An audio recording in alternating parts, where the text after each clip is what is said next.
గుర్తుపెట్టుకోవాల్సిన అవసరం ఉంది. ఈరోజు దేశ విదేశాల నుంచి భక్తులు వస్తారు. వాళ్ళకి రక్షణ, భద్రత, దీంతోపాటు వాళ్ళని తిరుమల తిరుపతి దేవస్థానం పవిత్రత కాపాడే బాధ్యత కూడా ఉంది. ఏ చిన్న సంఘటన జరిగినా దాన్ని పెద్ద ఎత్తున ఎక్స్పోజ్ చేసే పరిస్థితి కూడా ఉంటుంది. ఎందుకంటే ఇది ఒక పవిత్రమైన స్థలం కాబట్టి. ఇక్కడే పోలీస్ ఎంప్లాయీస్కి అందరికీ, ఇక్కడ పనిచేసే ప్రతి ఒక్కరికి, కమిషనర్ అబ్బరం, ఎస్పీ పోలీసు కానీ అందరూ కానీ దీన్ని దృష్టిలో పెట్టుకోవాల్సిన అవసరం ఉంది. అయితే ఇంకొక పక్కన ఇక్కడ ఈ పోలీస్ స్టేషన్ ఒక మోడల్గా చేసుకొని ఈ ప్రాంతంలో ఎక్కడ ఎవడు తప్పు చేసినా ఇమ్మీడియట్గా కానీ పట్టుకోగలిగిన పరిస్థితికి వస్తే చాలా ఒక ఇమేజ్ పెరిగే పరిస్థితి వస్తుంది. పోలీసులు ఒకటే గుర్తుపెట్టుకోవాలని చాలా స్పష్టంగా చెప్పాను. నేను ఎప్పుడు ముఖ్యమంత్రి అయినా, అందుకే నేను ఇక్కడుండే మిమ్మల్ని అందరూ కోరేది ఏంటంటే, మీలో ఒక ఆలోచన, ఇది ఒక ఆధ్యాత్మిక కేంద్రం. భక్తులు ఇక్కడికి వచ్చినప్పుడు దేవుని మీద తప్ప వేరే ఆలోచన ఉండదు. దేవుని మీద భక్తి భావం పెరగాలంటే, పవిత్రమైన భావం ఇంకా పెంపొందించాలంటే ఇక్కడికి వచ్చినప్పుడు ఒక సెక్యూరిటీ, ఒక సేఫ్టీ. మేము ఏమి ఆలోచించకుండా ఫ్రీగా తిరగగలుగుతాం. ఇక్కడ ఎలాంటి అవకతవకలు జరగవు. ఇక్కడ ఏది కూడా ఒక పద్ధతి ప్రకారం జరుగుతుంది అనే పరిస్థితి ఉండాల్సిన అవసరం ఉంది. అది ఉండాలంటే మీలో కూడా ఎప్పటికప్పుడు ఆ మార్పు, లేకపోతే నవేడేస్ మనకందరికి కూడా ఒక మాటలో చెప్పాలంటే కొన్ని మంచి పనులు కూడా చేశారు. దానికి ఒకసారి మిమ్మల్ని అభినందించాలి. యువత భవిష్యత్తును నాశనం చేస్తున్న మారక ద్రవ్యాల్ని, మహిళలపై జరుగుతున్న నేరాలు, రోడ్డు ప్రమాదాల నివారణకై ప్రత్యేకమైన దృష్టి పెట్టారు. 762 కిలోల గంజాయిని స్వాధీనం చేసుకుని స్మగ్లర్స్ యొక్క సప్లై చైన్ అరికట్టారు. 179 మందిని అరెస్ట్ చేశారు. స్మగ్లర్స్ పై NDPS చట్టంతో పాటు PD యాక్ట్ కూడా పెట్టి జైలు పంపించారు. This is the biggest break through. మనస్ఫూర్తిగా అభినందనలు. గంజాయి విక్రేతల్ని రవాణా చేసే వారిపైన కూడా 296 మంది పైన ఏదైతే సస్పెక్ట్ షీట్ తెరిచి వారిపై నిఘా కూడా పెట్టారు. ఎర్ర చందనం స్మగ్లర్స్ అరికట్టడానికి బాగా గట్టిగా పనిచేస్తున్నారు. జిల్లా వ్యాప్తంగా గ్రామాల్లో 786 డ్రగ్స్ అబ్యూస్ ప్రివెన్షన్ కమిటీ ఏర్పాటు చేసి మోడల్ కూడా అవేర్నెస్ తీసుకొస్తున్నారు. దీన్ని కూడా మనస్ఫూర్తిగా మనం ఇటీవల ఒక మంచి కార్యక్రమం తీసుకున్నాం. No helmet, no petrol. బాగా పాజిటివ్ మంచి ఇంపాక్ట్ వస్తుంది. నేను ఒకటే మీ అందరూ కోరుతున్నాను. చాలా సమస్యలు చూశాను.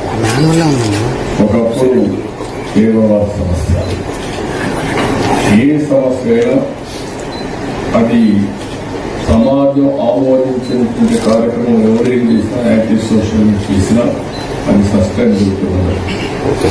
ఆ రోజుల్లో నేను చాలా గట్టిగా ప్రయత్నిస్తాను. 2003 నా మీద హత్య ప్రయత్నం చేసిన, 23 గ్రీన్ వార్ మైన్స్ ప్లాన్ చేసిన పరిష్కారం అయ్యే పరిస్థితి వస్తూ ఉంది. అంటే మనం గుర్తుపెట్టుకోవాల్సింది, ఏదైనా సరే సమాజ హితం కోసం కాకుండా, రాజ్యాంగ పరంగా కాకుండా చట్ట వ్యతిరేక కార్యక్రమాలు ఏవి కూడా సస్టైన్ కావు. రాయలసీమలో ఒకప్పుడు పెద్ద ఎత్తున ముఠా కక్షలు ఉండేటివి. ఒకరినొకరు చంపుకునేవాళ్ళు, ఆధిపత్యం కోసం పోరాడారు. అలాంటివి కూడా ఆ రోజు చాలా స్పష్టంగా ఫైట్ చేశాం. ముఠా కక్షలను అణిచివేయడమే కాకుండా ముఠా కక్షల్ని పూర్తిగా కంట్రోల్ చేసి నార్మల్కి తీసుకొచ్చాం.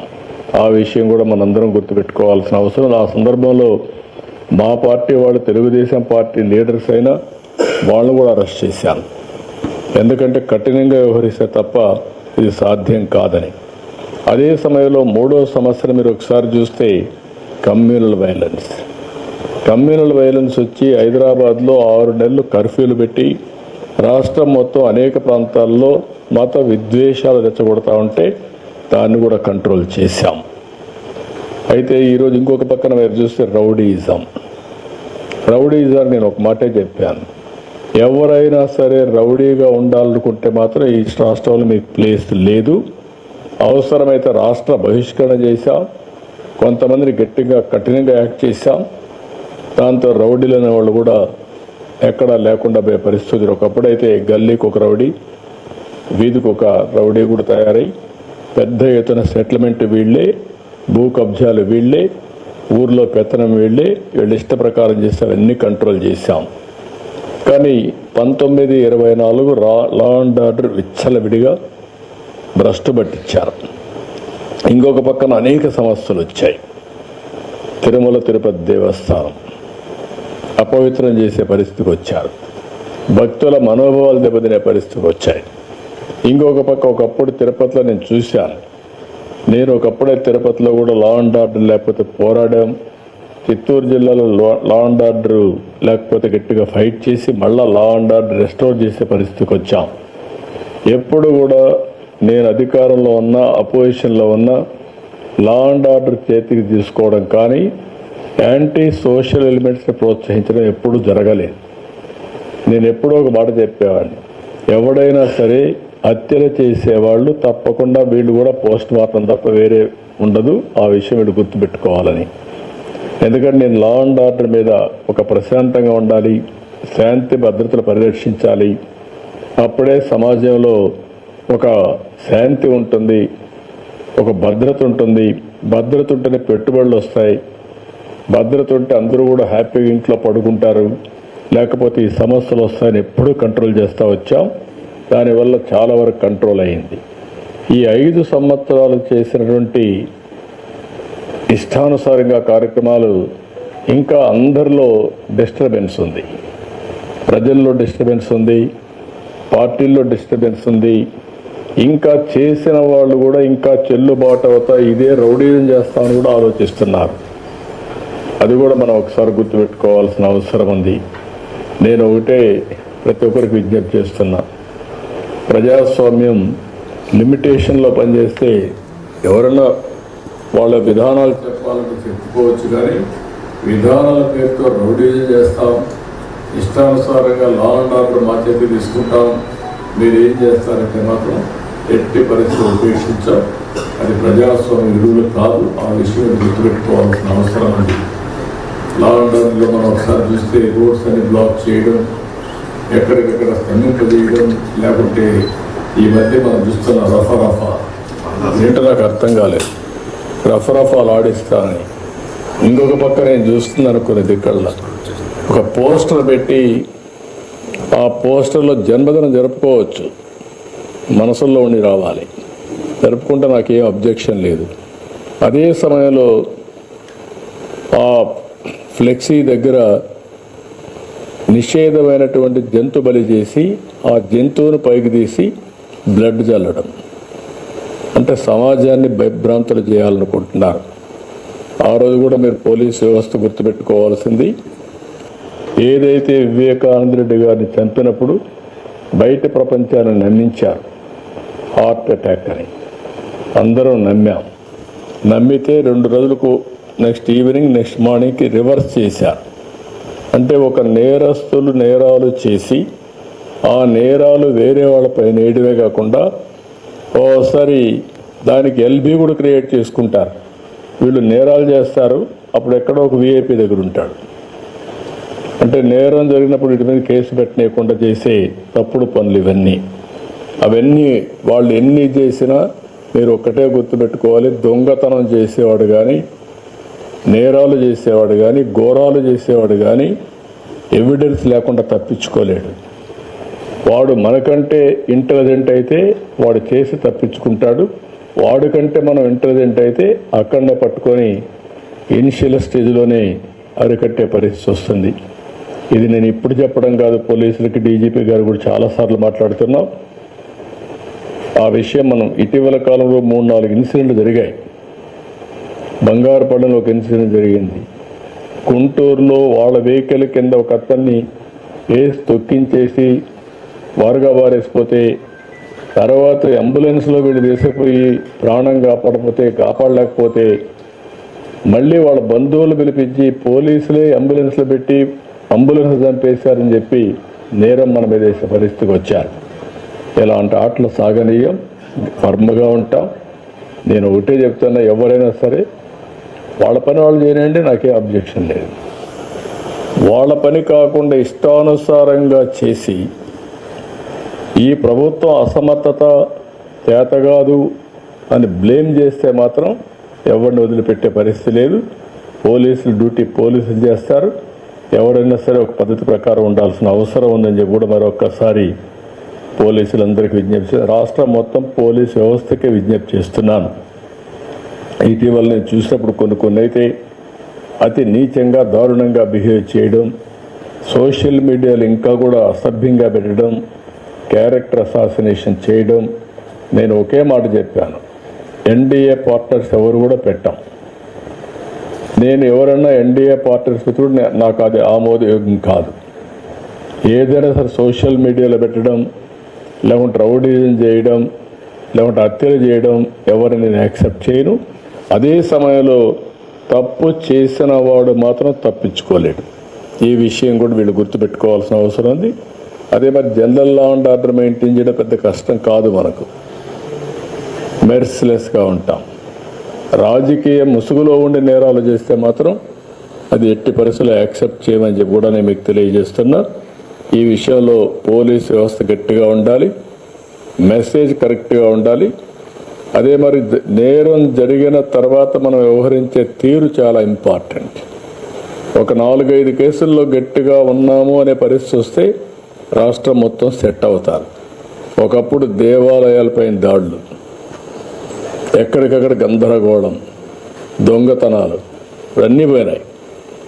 ఎవడన్నా చేస్తే ఇమ్మీడియట్గా పట్టుకోగలుగుతున్నాం. దానిపైన మనం గట్టిగా యాక్షన్ కూడా తీసుకునే పరిస్థితికి వచ్చాం. ఇప్పుడు వైకుంఠ ఏకాదశి పర్వదినం ఇంకా 10 రోజులు ఉంటుంది. హెవీ క్రౌడ్స్ కూడా ఉంటాయి. దీనిపైన మీరందరూ అప్రమత్తంగా ఉండాలి. పోలీస్ వ్యవస్థ అప్రమత్తంగా ఉండాలి.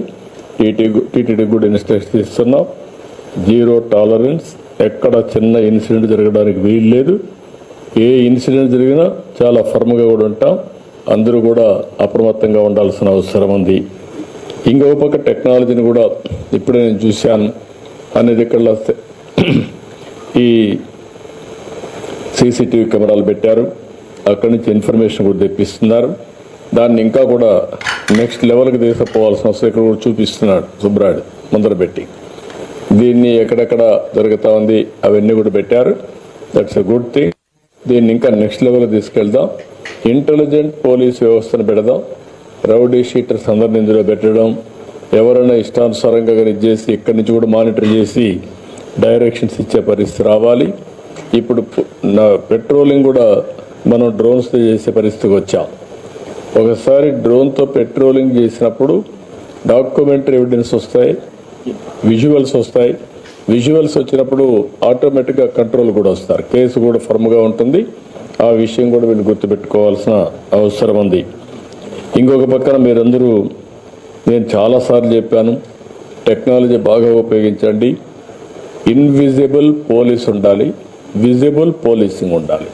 That is the direction I'm giving. ఎవడు తప్పు చేసినా తప్పించుకోలేమని భయం ఉంటే అందరూ కూడా కంట్రోల్లోకి వస్తారు.